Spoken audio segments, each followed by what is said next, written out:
Ito mga kamets. Ayusin natin, set up natin to mga kamets. Para sa bayan. Para sa bayan to, wait lang ha. Ayusin natin to. Sabaw tayo kagabi ha. Para sa bayan. Yan, ayusin natin to. Saan yung mga followers natin? Magpakita na kayo. Ayan na. Uwi na tayo niya. Nagawit tayo yun. Okay, let's go.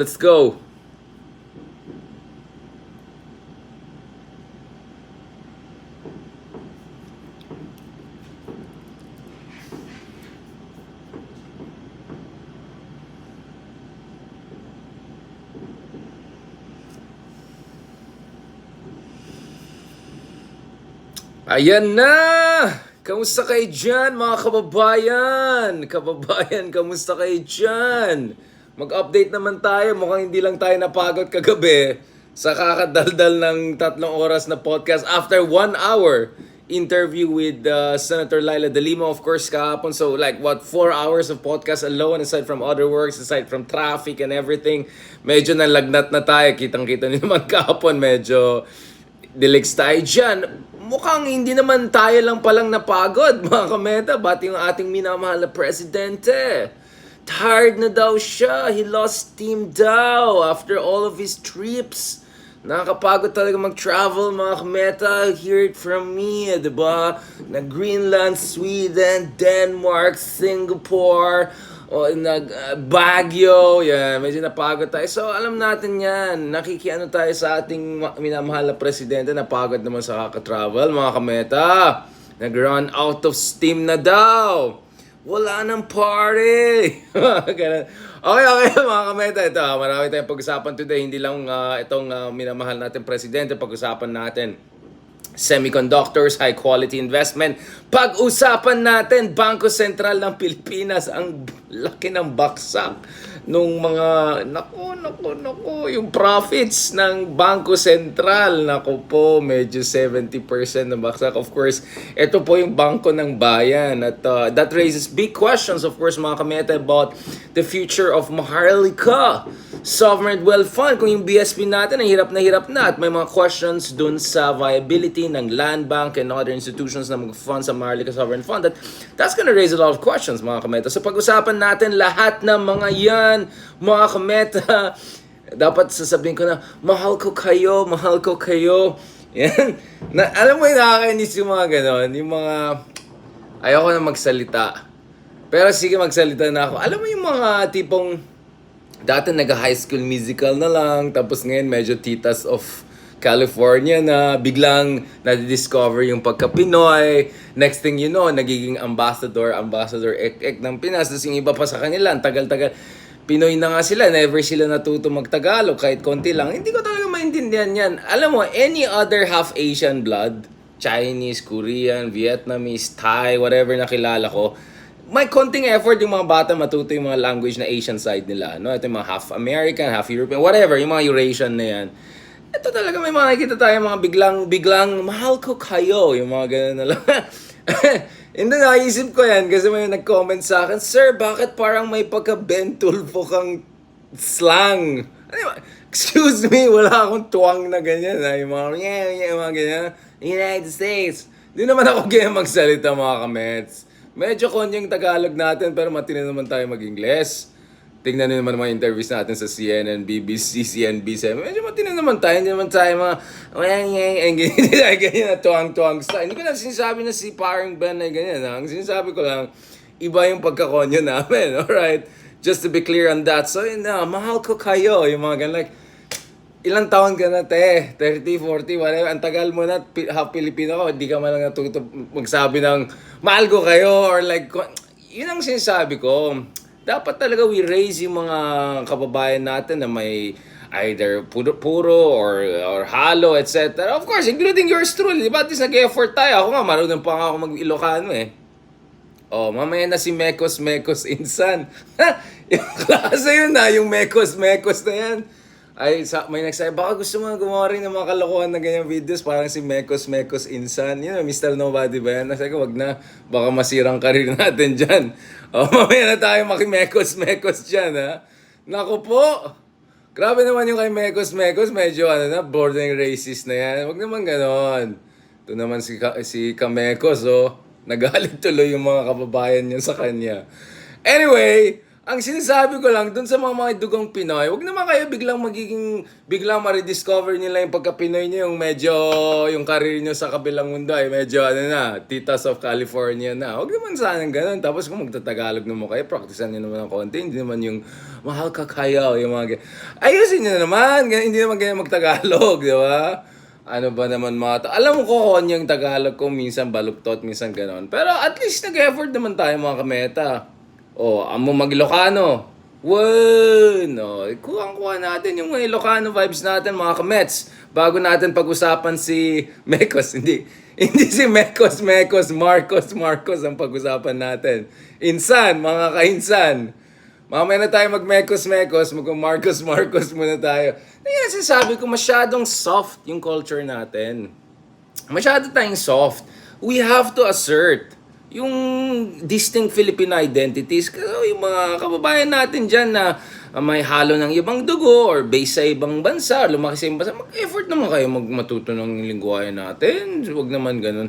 Ako nga, both Ilocano, Tagalog nga, kahit ganyan baluktot Tagalog natin, nag-effort naman tayo mga kumeta. Yung mekos-mekos nyo naman yung ano nyo, yung mga ano nyo, yung background yung cultural heritage nyo, masyado tayong soft anything goes, ganon. Dapat you have to assert it. Kaya sabi ko yung mga kilala ko, mga half Thai, half Vietnamese, half ganon. Tapos kano yung Tata or Europeo, ganon, or whatever combination. Nag-e-effort matuto Nag-e-effort matuto ng lingwahe ng Asian side nila. So huwag tayo masyadong, yung mga mekos-mekos dyan, yung mix-mix katulad ng natin dyan, effort natin yan. Okay, Thanks. Salamat kay Lola, yung Ilocano ko medyo matigas yung accent ko talaga. Ganyan. Okay, mga kamekos, mga kamarcos. Ito na. Dami natin pag-usapan. So, let me just give you an outline. Yung mga iba dyan, nagpapatawa lang ako pero seryoso akong tao. Okay, so obviously we're going to talk about President Marcos Jr. Ayan, change tone na. We're going to talk about President Marcos Jr. We're going to talk about nakapagod ng travel. But let's connect this to something more serious. Kasi, I want the president to be at his 100% because otherwise, ang dami natin mga problema. And speaking of the president, recently, just as we predicted mga kameta just few days ago, actually just 2 days ago or so, magkakaroon ng change in position of the government dun sa issue ng ICC, International Criminal Court. And that's exactly what we're seeing. So kung titignan niyo yung meta ko, just the other day on whether si Sara, si Bato, pwede mga ICC, di ba yung position ng kabila dyan, ay wala na. Sinabi na ni Marcos na against siya sa ICC. But this is June and so much has changed since then. Kaya nga sabi natin, kailangan natin si Marcos Jr. to be decisive. No, and the hammer should come down if talagang kailangan some big moves to happen. Alright? Yan. Mga kamekos dyan. Alright. Okay. Now, just to give a preview, what I was referring to dun sa issue ng BSP, no? So, apparently, already by September, there were already alarm bells dito sa BSP na 64% nag-plunge yung profit nila, and then most recently, umakyat pa up to 70% yung year-on-year decline nila dun sa kanilang profit. So, ang dami natin mga problema. At I think the president has to really seriously reassess itong Maharlika Sovereign Wealth Fund if this is the right time for a fund like that. Bakit turong si Harry Roque lumalabas dito sa mga files ko dito? Wait lang, mga insan. Wait lang. Hindi, ito. Saan na to? Saan na yun? Ito. Ito. Diba? Ang laki nung mga baksak ng profits ng BSP, etc. And remember, BSP is supposed to be one of the institutional funders or sources of funding for Maharlika Sovereign Fund. Pag-usapan din natin yan mga kameta. Seryoso natin. Tama na yung mga mekos na yan, mag-Marcos na tayo. Anyway, let's go first to our president. Let's check what's up with our president because, he's quite away, for a while. So, let's see what's happening. Of course, he went to the Apex Summit and then he went to Hawaii. Yan, hirap yan, travel, very difficult. Alright, so sabi ng ating mahal na presidente, ito, he ran out of Spin na. Munti ko sinabira na auto spin. Ayan na naman tayo eh. Delikado tayo eh. Na Freudian slip na out of spin. Out of steam. Okay, mga kameto, delikado talaga tayo. Mahal ko kayo, mahal ko kayo. Ayan. Ayan, tuloy parang Hawaiian na lang tayo. Okay, ito. Sabi nating minamahal na presidente, mga kamets, mga kamekos. Sabi ni President Maharlika Jr. nung Friday, nung bumalik siya, na pagod siya dun sa kanyang 6-day trip to the United States, pero okay naman daw siya. Ito yung sinabi niya, basically, I just ran out of steam, hindi pa ako nakapag-recover sa biyahe, I suppose I just need to rest, I am fine now, thank you for your concern. Diba talagang minamahal natin ng presidente yan. Now, obviously, President Marcos Jr., we need him at his best. In fairness naman, hindi madali mag-travel ng intercontinental and all, just to be fair to the president. But obviously guys, of course, alam niyo naman, marami mga negative reaction dahil sinasabi nila, abang hirap naman ng buhay, travel and travel. But in fairness naman to the president, he had a pretty packed schedule, meeting President Xi Jinping. That was not an easy conversation, medyo tough na conversation yan. And then, hindi natuloy yung meeting niya with Elon Musk dahil nagkasakit naman si Elon Musk, nakakabiya rin siguro yan. And then nag-Hawaii pa siya and then pumunta siya sa Indo-Pacific Command, which is of course a very, very, very important meeting also, mga kameta, no? So in fairness naman to the president, he has been quite active and doing what is needed to be done on many fronts, and we need him really at his best, at his sharpest, dahil nga ang dami mga nangyayari sa ating bansa, mga kameta. Now, first of all, first order of things that President Marcos Jr. had to address was yung speculation dito sa issue ng ICC. Ano ba talaga? Laban or bawi? ICC na ba or hindi diba? So, this was a very serious issue, and exactly as I said, mga kameta, a few days ago, mamaya na naman sasabihin niya na naman si Ronald Llamas nagsabi yan, walang iya talaga mga tao. Talagang, excuse me on the record, may resibo ako ito. Mamaya, by the way, guys, mamaya na sila Ronald Llamas. Okay, mag-RRL na naman kami, yung paborito nyong menage a trois. Okay, so katulad ng sinabi na, wala na, nasira na sa mahal ko kayo, katulad ng sinabi natin few days ago, the tide has, it's changed, no? Medyo may the bamboo is kind of, swinging in a different direction, right? Alam mo na ang Pilipinas, sabi ni paring Arab, weather lang yan. Ito. So, just as we said, if you look at the statements by the Department of Justice, if you look at the statements by the leadership of the House of Representatives, Martin Romualdez, and of course, if you look at the push by some of the politicians, including not so progressive and a little bit trapo politician, for the ICC to come back to the Philippines, alam natin na medyo umiiba ng inip ng hangin. Alright? Medyo na mekos-mekos na yung politika natin. Alright? Sira na to. Itong mekos-mekos talaga to si Insa, no? Baka mano din tayo ng Chamber of Commerce, ha? Okay, ito. Hindi, mga kameta.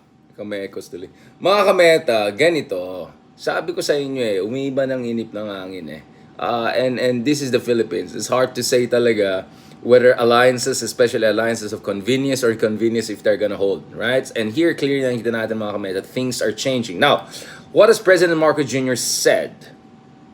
Alright? So the DOJ, the House leadership, a number of the president, progressive, not so progressive, medyo trapo, lahat sila nagsabi na kailangan natin ipasok ng ICC dahil biglang concerned na sila sa human rights, especially yung iba na medyo sa kabilang banda sila not long ago. But anyway, Philippines being Philippines. So President Marcos Jr., aside from saying that medyo he was losing steam at pagod siya dun sa kanya mga biyahe, sinabi rin niya na now under reconsideration, etong earlier decision to say no, big no, categorical no to the International Criminal Court. Remember, dun sa isang vlog, pinag-usapan natin yung statement ni President Marcos Jr. early this year, around June and July, when he said, no, tapos na ang usapan, we're gonna do no business anymore with ICC. Well, suddenly, iba yung inip ng hangin, right? So when he was asked about the issue, right, he said, there's also a question, should we return under the fold of the ICC? Suddenly biglang, wait lang, sir, parang nung few months ago lang sinabi mo, tapos na usapan, biglang ngayon, there's a question? So that's, again, under study. So sinasabi ni Marcos Jr. na pinag-aaralan ulit etong option ng ICC. So we'll just keep looking at it and see what our options are. Okay, so it's a kind of an answer, non-answer answer, but in a way, it can tell you also a thing about how fluid the situation is. And kung ikaw ay ka-DDS, katulad ng mga kasama natin dyan sa YouTube, among others, medyo mapapaisip ka what's gonna happen next, diba? So here, again, we see the president is conflict avoidant, but is still leaning towards one direction, which is potentially going after the other side of the equation.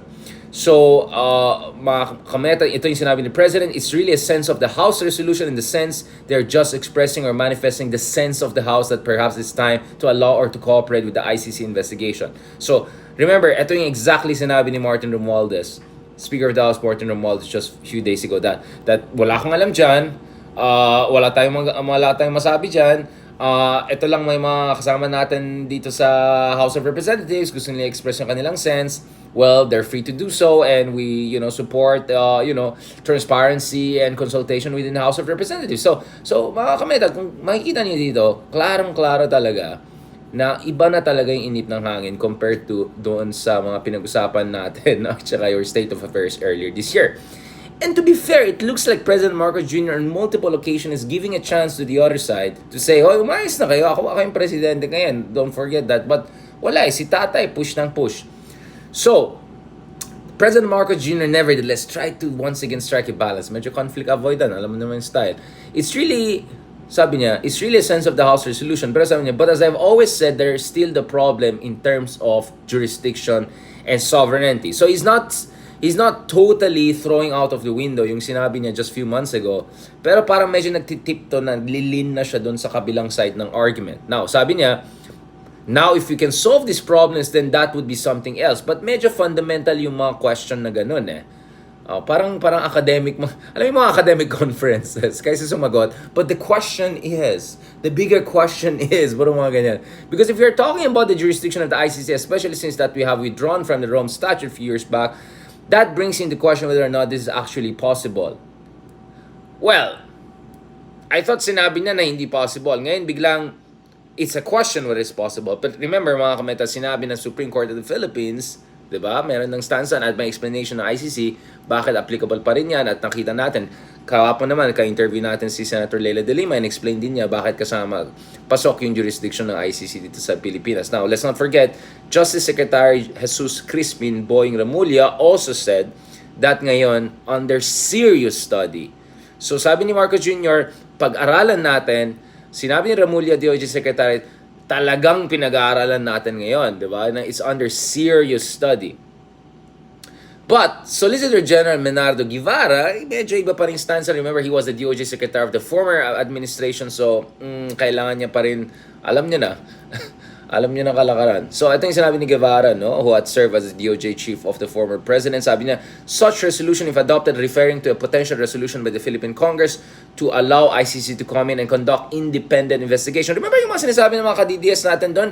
Kung wala ka naman maling ginawa, wala kang ikakatakot, diba? Ganun lang naman yan diba? Diba yun ang sinasabi nila dun sa mga suspected na drug dealer or mga dilawan daw na corrupt or whatever. Well, ganun din ang tanong, kung wala ka naman ginawang mali, bakit ka takot sa investigation na objective naman? So, sabi naman ni Guevara, such resolution, if adopted, rounds counter to the position of the Republic, repeatedly declared by no less than the President, the head of state, that the Philippines has no legal duty to cooperate with the ICC on jurisdictional grounds, and that any such unwanted interference in our affairs by the ICC will encroach upon the sovereignty of our country. But yun nga the President has changed his tone. And yun nga when it comes to this issue, it's not only an executive issue. The Republic is not only represented by the President, but remember, when you're talking about the Rome Statute, it's a treaty issue. The Supreme Court already had made its stance on this clear. Many in the Senate maintain that questionable yung unilateral withdrawal by Digong without the consultation of the Senate. And our very ratification of the ICC also went through the Senate. So, very simplistic na sasabihin mo, ito yung sinabi ni BBM nung June, tapos ng usapan. Well, in fact, si Junior, nag-iiba yung position ng kasalakuan ng DOJ, ang in-insist ng legislature na actually may say dapat sila dito sa issue na yan, even if the President is the chief architect of our foreign policy.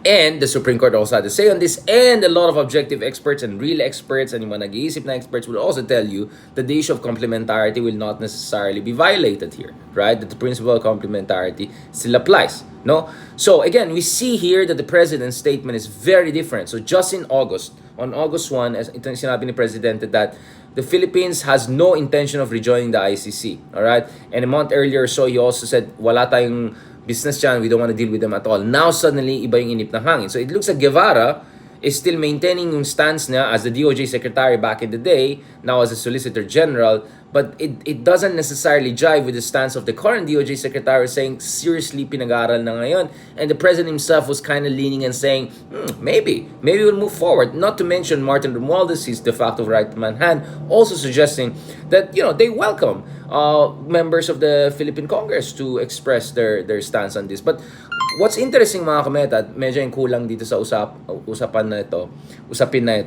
ay yung stance ng Philippine Senate. Because at the end of the day, the Senate has also supposedly a lot of say on this, and the Senate is supposed to be more independent-minded, etc. So let's see also what some of the folks senators are going to say. Now, of course, given na yan, mga katulad ng Rizal Ontiveros, mga progressives, mga totoong opposition, alam na natin yung mga stance nila. But we want to hear, alam din naman natin stance ni Bato. Si Batang inisip niya makakalusot siya just in case, or stance si Robin Hood. No, I'm talking about stance ng mga more independent or centrist senators. Let's see. Or Mig Zubiri for that matter. Let's see what Mig Zubiri is going to say. Is he going to be more on board with Martin Romualdez, or what? They're going to play safe, or you know what I'm saying? So these are the things that we have to keep in mind, mga kamay, as we look forward. Now, having said that, the ICC issue is just one big part of the problems that the president is not right now facing. Mga kamarcos, mga kameta, wala na, halo-halo na. The other thing is, of course, yung ekonomiya natin. Mga kameta, ito yung ironic, di ba? When President Marcos Jr. came to power, one of the things he said is, dun sa inauguration speech pa lang niya, is, we will have kind of like yung parang sinabi ni Trump, if I become the president, we're gonna win so much, you're gonna say, please stop winning. Parang ganun, may pagkaganon. Sabi niya parang pag siya naging presidente, sa ilalim niya, we're gonna have a kind of a golden era, economic era of prosperity, of plenitude, and all of that, right? But the reality is that, again, to be fair to President Marcos Jr., he inherited a very bad economy because of the pandemic, but also because of the horrible mismanagement of the pandemic by the previous administration, lahat ng mga utang na nakuha niya. But then, nevertheless, we were expecting some positive movements because, nare-recover tayo, and the GDP growth naman, in fairness, is the fastest in the region. So it's not like we're in total free fall. But if you look at some of the indicators, given na yung food inflation, not really good, not as bad as Argentina or Turkey or these kind of countries, but pretty troubling. And then we also saw earlier this year, actually since last year, tuloy-tuloy mga kamets, no? Itong mga reports na pabaksak yung mga foreign direct investments sa Pilipinas. So make you wonder, the president is traveling, meeting all of these foreign investors supposedly, and yet, what? By January parang almost 50% down yung ating FDI, di ba? And then more recently, down na naman by 20% in the first half of 2023. So, something is not working here, right? Something has to give. Something has to adjust. So clearly, the president needs to have some economic strategy reboot. Or is this a matter of just waiting it out? Because siguro yung supporters ng administration, they'll say something like, don't jump the gun right away. Hintayin mo yan. We're still going through a transition period. And one of the things that people are looking at right now is the possibility that, for instance, the Philippines will attract high-quality investment. So, for instance, mga kameta, may bagong announcement recently nung pumunta sa Amerika si President Marcos Jr. on the sidelines of the APEC Summit that there will be cooperation. This is the sector I keep on talking about, semiconductor chips. This is what runs everything, our cell phone, our laptop, yung mga bagong kotse, lahat yan, these are all run by semiconductors. Without semiconductors, you can barely run anything in the modern era, right? Now, the idea is the Philippines can be part of the semiconductors industry, and the US actually made an announcement recently. Sabi niya, ayon sa US State Department, sabi niya they will collaborate with the government of the Philippines to explore pa lang, okay? So let's not get too excited. Opportunities to grow and diversify the global semiconductor ecosystem meaning less reliance on China, less production on China, pushing to more friendly countries. In fact, there's a term that they use in the Biden administration. They use the term friendshoring. So this is under the Technology and Innovation ITSI Fund created by the CHIPS Act of 2022. So the International Technology Security Innovation, ITSI Fund. So this special fund is supposed to push for creating a more resilient, secure, and sustainable global semiconductor value chain, meaning minus China, or bawasan mo yung role ng China. So naturally, there's an effort to see whether the Philippines could be integrated into alternative post-China, alter China semiconductor production networks. And right now, mukhang nasa phase pa lang tayo ng comprehensive assessment of the Philippines' existing semiconductor ecosystem and regulatory framework, as well as yung human capital natin at saka infrastructure needs. So pinag-aaral pa lang natin ng mga aliado natin because the US wants to help the Philippines and wants to push for so-called friendshoring. So, anong say natin dito? Ang say natin dito is, okay, good signal, but I want to see more than just assessment. I want to see some big movements. But, hindi rin naman tayo bitter, I will be more than happy to see if something happens in a positive sense dun sa semiconductor investments. Because eto na nga, pabaksak yung FDI, and then katulad ng discussion natin with Sonny Angara, it's not just getting any FDI, it's getting high-quality FDI that brings jobs, that brings quality jobs, that brings quality technology, that enhances our research development, and allows us to very much leverage yung mga new trends, new waves of industrialization and technological advancement in the 21st century. Because yung mga strategy in 20th century, hindi na nagagana ngayon. Well, in 20th century, palpak yung mga leaders natin, tapos ng usapan. But now, we can be more successful, just like Vietnam, just like many of our neighboring countries, just like even India, no? Na biglang ngayon sumasakay na dito sa new wave of industrialization and semiconductors. But let me end on this point, mga kameta. Mahalaga ito. This is very important. Let's go to the issue of Maharlika Sovereign Wealth Fund, because this is really the crux of the administration's economic strategy and policy. But one of the troubling things we're seeing is that there are big, serious questions about sustainability. No, sustainability ng Maharlika Fund. Not to mention whether the Maharlika Fund is even necessary given the circumstances, right? So, eto na nga, pabaksak yung FDI, and then pabaksak din yung profits at earnings ng Bangko Sentral ng Pilipinas. In fact, numbers were already down when they were reported earlier this year. September pa lang, we were seeing reports na 64% down, and then my latest report na lumabas about August, 70% down. So, something is not right here, mga kameta. Something's not right here. Now, of course, hindi naman run out of spin. I mean, you can kind of say that maybe we just made a lot of profits last year. Things look so good because nung natalo si Digong, biglang nagdagsa ng profits, and there were when we took advantage of foreign exchange fluctuation, etc. So dahil sobrang successful tayo last year compared to last year, bumaba tayo this year. But nevertheless, it doesn't look good, diba? Especially when you're asking the Bangko Sentral ng Pilipinas, along with Land Bank of the Philippines, along with other government-backed lending institutions, to bankroll the Maharlika Sovereign Wealth Fund, which has been almost universally questioned on different levels, no, by independent experts and by independent economists, no.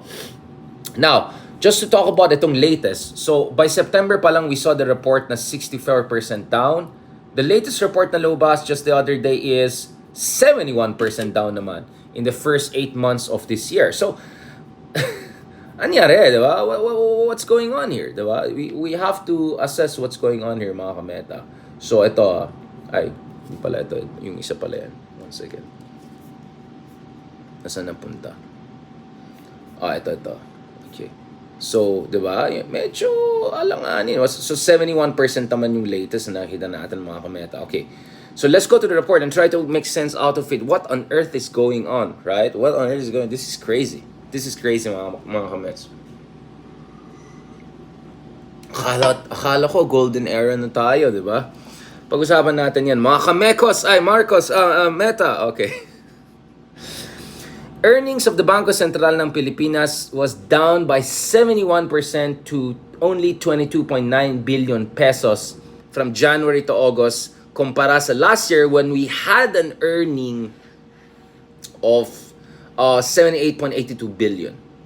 And one big reason is tumaas yung mga gastos ng Bangko Sentral ng Pilipinas as expenses soared. This is a term used by the Philippine Star. Ito po ang nakikita natin sa mga preliminary data, yung total revenue po ng Bangko Sentral ng Pilipinas mostly comprised doon sa foreign investments, interest income on foreign investments. So kung may foreign investments, may interest income on that. Government securities and treasury bonds. Ito ay actually umakyat by 2.1% to 117.13 billion from 114.72 billion a year ago. So interestingly, ayon sa data, actually tumaas yung revenue of the central bank kung titignan mo yung incomes earned on foreign investments and security and treasury bonds. During the 8-month period, yung BSP's interest earnings also rose by 23% to 127 billion from 103.57 billion. So 127 up from 103, that's 23.1%. But this is where so actually interestingly, tumaas yung revenue sila and yet baksak yung profit. So something is, it's like what's going on here? But ito mga kameta, the reason why baksak itong profits ng BSP, miscellaneous activities such as trading gains or losses, penalties and other operating income, yung mga iba-ibang fees, they recorded a net loss of 10.4 billion pesos, a reversal of last year's gains amounting to 11.15. So that's a 21.11 billion net loss, right? Right? So this year net loss, last year may positive gain pa ng 11. So you go from 11.15 to negative 10.4. Medyo 21 billion na yan. Likewise, eto mga interesting mga kameta. Ito na. Ito na mga paborito natin mga kameta. Hindi naman confidential fund to, okay? Let's be nice. Hindi ito confidential fund, okay? Iba na to. Ibang usapan to. Pero I'm just saying, it's worth mentioning. The total expenses of Central Bank, Bangko Sentral ng Pilipinas, umakyat by 75.9% to 137 billion. Ayan ha. I-screenshot natin yan mga kameta ha. Talagang para makita nyo, bahala kayo dyan. Bahala kayo Moscow, huwag na akong atake. I'm just explaining to you what's happening here. Oh, ito. Pakita ko na sa'yo. Kaya na magbasa, okay? Kung wala kayong tiwala sa akin. Ibang klase talaga. Ano ba nangyari dyan? Laki naman ang gastos natin. Sarap ng buhay. Pare, party! Yan, ito. Tingnan nyo naman mga kameta. Kaya pala Ito. Sarap buhay, oh. Sarap buhay. Oh, basahin nyo. Bahala kayo dyan. Ilalagay ko yung link dyan, Kaya na mag-mekos-mekos dyan. Okay? Ito, ulitin natin mga kameta. Ulitin natin. So, tumaas yung revenue, total revenue. Tumaas din yung interest earnings. Okay. Pero ang taas din nung expenses. Expenses rose by 76% almost to 137.87 billion from 78.37 billion last year. So, wow, this is almost 50 billion increase, no? As interest expenses reach 109.67 billion, 2.5 times last year's 44.47 billion. The BSP reported a 2.7% rise in gains from foreign exchange fluctuation this period. So you can see there's many gains on many fronts, but for some reason the expenses part is ay sobrang laki. So we want to hear some explanation dun sa mga kameta, mga kaibigan natin dyan. How do you explain these huge expenses? Well, one way of looking at it is, alright, okay. Punta naman tayo dun sa i-mekos natin yan, dun sa interesting part. So, under Republic Act 11954, an act establishing the Maharlika Investment Fund, mahal ko kayo. Signed by the President in July, the BSP is mandated to contribute 100% of its total declared dividends as computed under RA 7653 or the new Central Bank Act in the first 2 years of the fund. So maybe there's one way to understand bakit ang taas bigla ng expenses. Because kailangan i-fund yung Maharlika Investment Fund. Mahal ko kayo. Dito sa ilalim New Central Bank Act, right? RA 7653, you can check it on your own. In the succeeding years after the first 2 years of 100% dividend payout to the national government, the BSP will remit 50% of its declared dividends to the IMF, while the remaining, MIF, not IMF, International Monetary Fund, the Maharlika Investment Fund, and the remaining 50% will go to the national coffer until the increase in the BSP capitalization to 100 billion from 50 billion has been fully paid. So there'll be slight adjustments and rebalancing that is supposed to happen. But the pressure is really large on the Bangko Sentral ng Pilipinas. So BSP Governor Eli Remolonia Jr., sabi niya, the central bank is set to remit about 62 billion pesos to the national government in the next 2 years to bankroll the Maharlika Investment Fund. So, ang laki ng pressure dito sa BSP natin kasi yung dividends nila kailangan i-transfer sa MIF at least in the first 2 years or so as the MIF gains its footing. Sabi ni Remolonia, earlier, nag-sign siya ng memorandum order for the release of 31 billion pesos worth of dividends to the government to be used as MIF capital and set to remit the same amount next year. So, nakabigay na already ng 31 billion. Alright, so far, the government financial institution by the Land Bank of the Philippines contributed 50 billion, while the Development Bank of the Philippines chipped in 25. So 50 from Land Bank of the Philippines, 25 from Development Bank of the Philippines, and 31 billion naman galing sa Bangko Sentral ng Pilipinas. So that's more than 100 million, more or less 101 billion pesos, billion pesos na mapunta dito sa Maharlika Investment Fund. So clearly, base dun sa mga ibang vlogs and discussion natin, people are wondering about, for instance, the liquidity and sustainability of the current institutional practices dun sa Land Bank of the Philippines and Development Bank of the Philippines, which, by the way, are supposed to be there and help yung mga ating mga magsasaka at agricultural sector, so you're taking away money from them. But now we are also seeing potentially pressures on the Bangko Sentral ng Pilipinas. I'm more than happy to be corrected on this point, but from what I understand here, BSP is under a lot of pressure and they have to transfer more than 60 billion pesos, which is more than $1 billion over a 24-month period dun sa Maharlika Investment Fund. And then let's hope na lang that things will equalize and stabilize down the road. Now, what I'm more interested in, and I look forward to proper analysis on this by experts, on central bank experts and all, is what are going to be the broader implications also in terms of macroeconomic stability at saka yung ability ng Central Bank of the Philippines to cope with different kinds of pressure points and stress, etc. Na ngayon nakikita natin.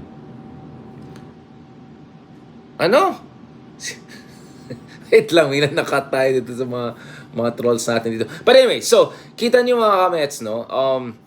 Bantayan natin to.